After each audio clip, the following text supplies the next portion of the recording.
Okay, well, I'll introduce Martin instead then, who is going to talk about Nato, Ukraine, IS, Al-Qaeda, and plane that was shot down over Ukraine.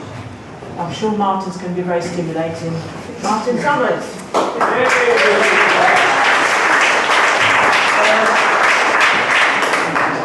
Right, I'll just obviously there's so much to say, I'll just try and be as brief as I can. I'm sure, how many people in this room know what Gladio is? Good, that's what we'd like to see. Now, what's very important about Gladio is the evidence about Gladio is historical. It's not a conspiracy theory, it's not anything that anybody can wriggle out of. How many people here have heard of Fernando Posimato? Okay, that's even better. You'll know who he is. He's the head of the Italian Supreme Court. He wrote a book that came out in 2012 called La Repubblica dei Stragi Impuniti, the Republic of the Unpunished Massacres. And for example, we were handing out leaflets at the NATO conference in Newport a few weeks ago. For 10,000 police officers there, we were handing out to all the senior police officers we could find. And just as Roy was saying earlier, they're starting to realise that this is what's really going on. And I think that's a key thing, both in Italy and, of course, the other key thing is the commitment of the Irish Republican movement to support the police service in Northern Ireland. This does not mean that the struggle is finished, it just means that the struggle is just beginning.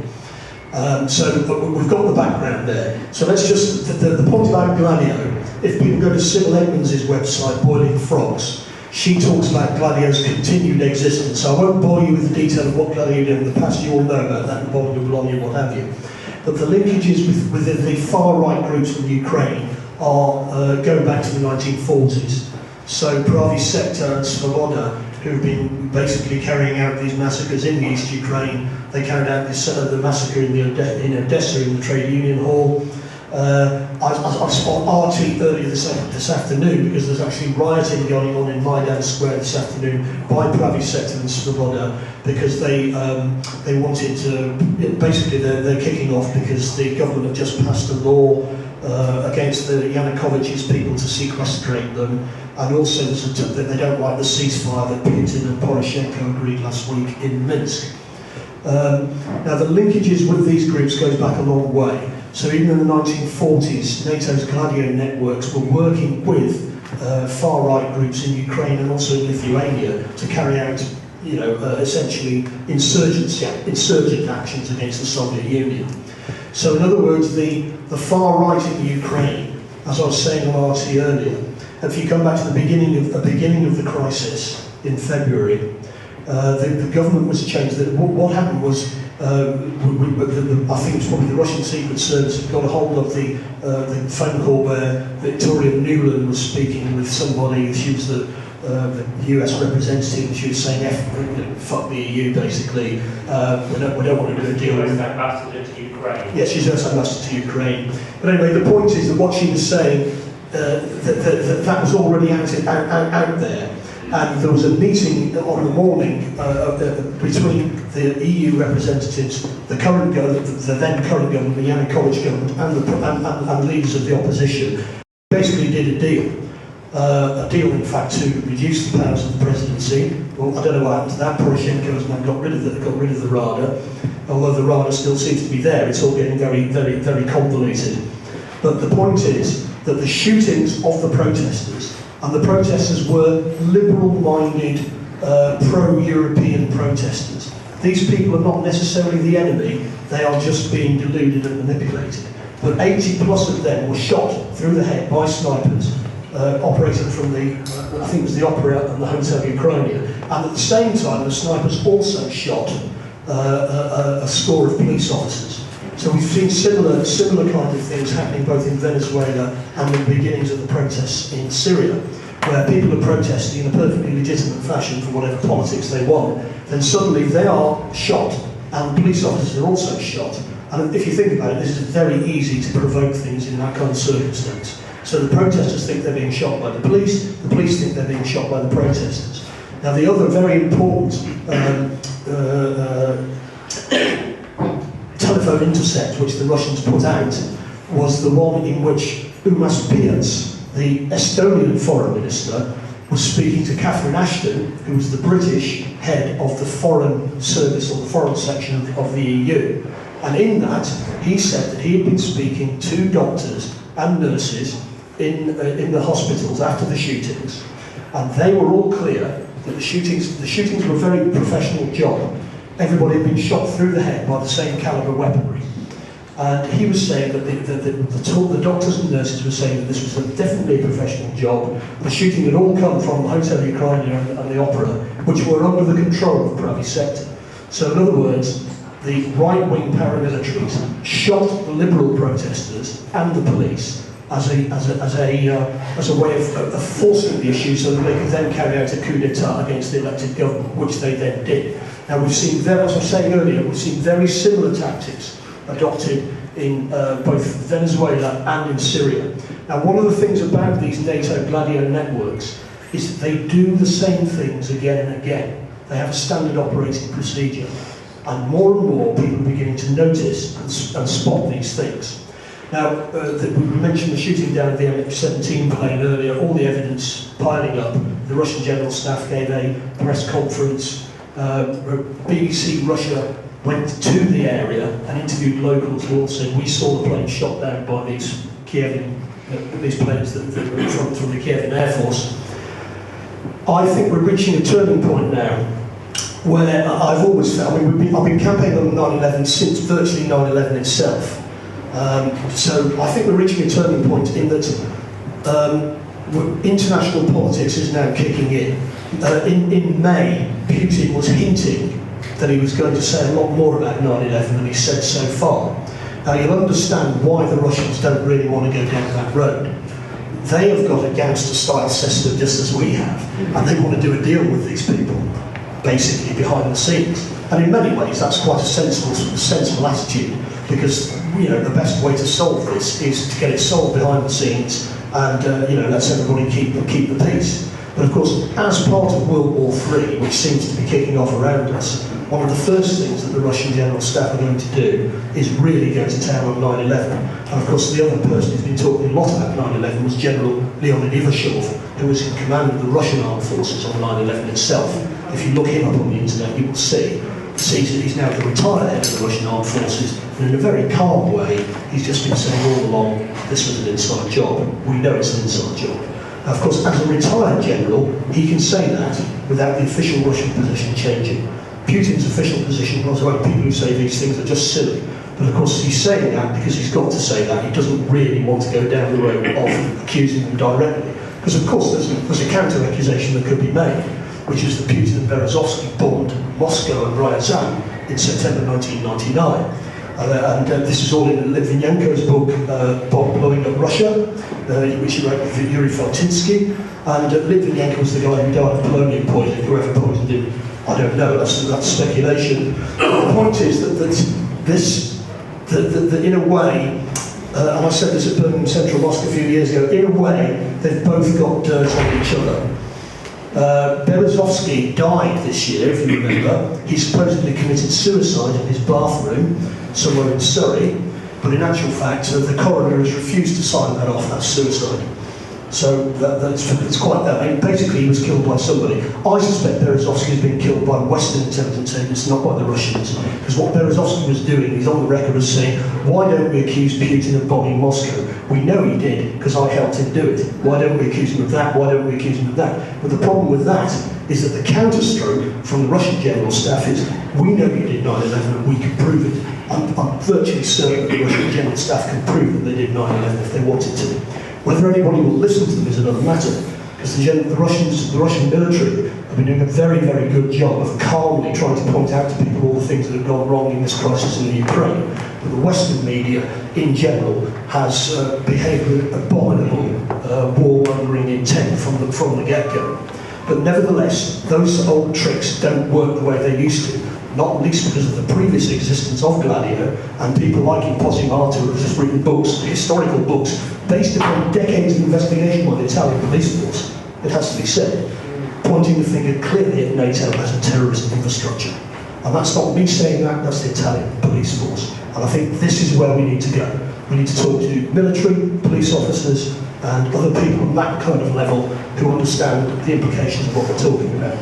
Incidentally, we are now, because of the journalistic work we're doing both in Bristol and with RT, we're getting lots of information from ex-military people about what's going on. So, for example, I've got an ex-military contact, British ex-military contact, who I can't name, and he basically has been saying to me, he came to interview us for a film he was making, and he said, well, I used to be a British Army psychological warfare officer. I said, well, what do you do now? He says, well, I work for myself, and I earn a lot more money than I ever did for the Army, but I'm doing pretty much what I used to do for the British Army. So what do you do? He said, I fix elections around the world. And I said to him, does it work? He said, oh yeah. What do you think you're paying? Now, what he's been doing in the last few weeks is feeding the information about Nigeria and Boko Haram.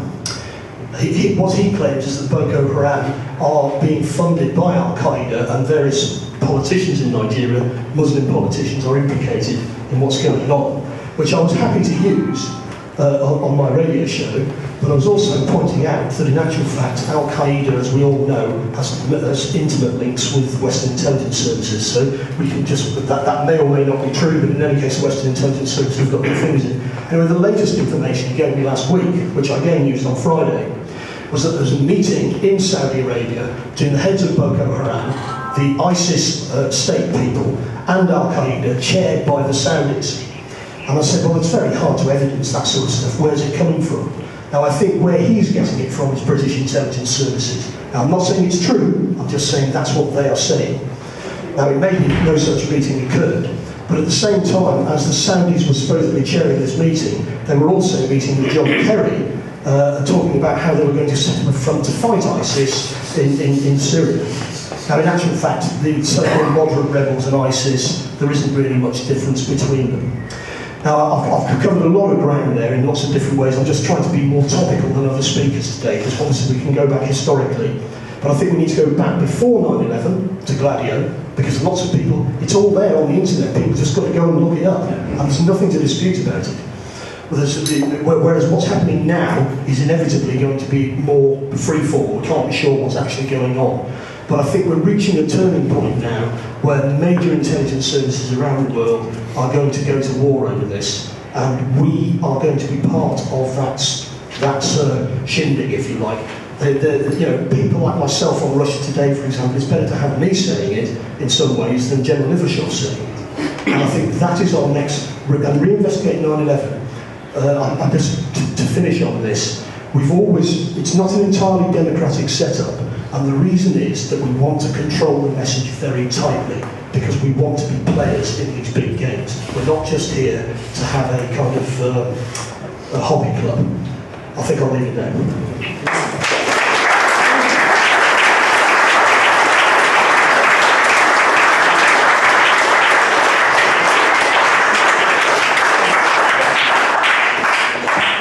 Thank you very much, Martin, for bringing in contemporary events and joining the dots there for us all. Would you like to ask any questions, make any comments? Yes, from the back. I'd just like to, from a point of information, make this clear. I'm sure probably many of the people here will be very aware of this, but Robin Cook, the ex-Foreign Secretary, made it very clear on the record there is no such thing as Al-Qaeda. It was set up by the US intelligence service, and after he resigned from the Labour Party, the Blair government, he made that very clear precisely who is this entity called Al-Qaeda. Can I respond to that? I agree totally with that. And I'm actually a member of the Labour Party, would you believe? So it's coming to the comments that were made earlier by my colleague. We've got to fight for every structure. Yeah? I've also agreed, very sympathetic to Sinn Féin, you might be surprised to know. A bit like Ken Livingstone. Can I add another point? There was a specific chief constable of the Greater Manchester Police, the second largest police force in this country, of the 43 different police forces, a chap by the name of Michael Todd, T-O-D-D. please look it up, please Google it. Who is this chap? He had the unfortunate task as Chief Constable of GMP, plus he was also a member of ACPO, the Association of Chief Police Officers.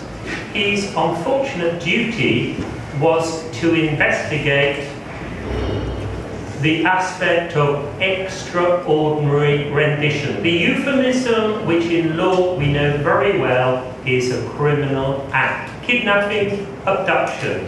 But the thing is, if a sovereign jurisdiction is involved in that, obviously they are not going to call it abduction, they are not going to call it kidnapping. Oh, suddenly it becomes, what's it become? Extraordinary rendition. Rather like under the Homeless Act of this country, in law, if a person is deemed homeless under the Housing Act, then the local authorities have a legal duty to intervene. How interesting that central government uses a euphemism by the name of rough sleeper. All right, no legal duty there, is there? Question mark?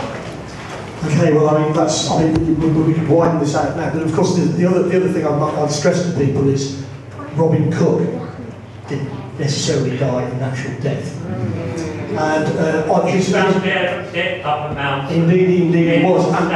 Indeed he was, and his wife Gail put on his tombstone, he was not able to stop the war, but he made sure that it was debated in Parliament. That's on his tombstone. Now I think when people say, well, they're all corrupt, as you were saying earlier, like John F. Kennedy, Robert Kennedy, Cook, there's a woman called Cynthia McKinney. No, not Cynthia McKinney. I'm thinking of the woman who was Kathy McCarthy, who was shot in Northern Ireland. Probably many of you haven't heard of her, but she was thought of as to be a potential president of Ireland. She was only 23 when she was shot by the UDA in the bar of Queen's University, Belfast. And the point is, what happens, the way the system works, is those who step out of line end up dead, and those who don't end up taking over for where those people were. And I think we've got to use every method to try and bring these people down. We can't just start from scratch. We've got to work with what we've got and make it stick. That would be my response to your presentation, sir. Anyway, I think it's about time to let somebody else go. There was another question in the check shirt. A very quick question. I hope Martin will give you, and I'm sure you can give a concise response. ISIS, is it a well-organised Al-Qaeda operation being steered, or is it a sort of ragtag mixture of all sorts of partisans, but possibly with a very well-organised media profile which is being used by the intelligence services? Well, bizarrely enough, I mean, the three video beheadings, all the sources for all of that are Rita Katz's website, SITE, which is searching the internet for terrorist entities or something. So and she's got very strong links with the Israeli intelligence services going back a long way. So all these three beheading videos, as I'm sure you're aware, there was in the Times, they just said, well, this is just not real. It's just not a real video. But you've got all these mainstream politicians, including Ed Miliband, for example, who are just, oh yes, well, we were against beheadings. I mean, it's just, there's no evidence of any beheadings. Now, what is ISIS? Well, this time last year, they were being trained in Jordan by British special forces to attack the Syrian Arab army, and now they've become public enemy number one. I mean, were we being told this time last year that Assad used chemical weapons on his own people? Telling you who's really good at all this is Seymour Hersh, if people have heard of him. He was the guy who exposed the My Lai massacre years ago, and he wrote a very, very good book called The Red Lines, the Red Lines and the Rat Lines, about what had happened in Syria. So they've really gone to town here. On one stage they were saying that these rebels in Syria, we're training them, we're arming them, we all know that's what's going on. The Saudis are helping us, we've got to get rid of this terrible Assad. And then a year later, it's like we're at war with East Asia, we've always been at war with East Asia. Oh yeah, ISIS are terrible, they behead people, we're going to have to invade now to stop ISIS. Now, I don't think there's any doubt about it, the British Special Forces were involved in training these very people a year ago. And as a provisional IRA would say, we know how to deal with those kind of people. Anyway, that'll do.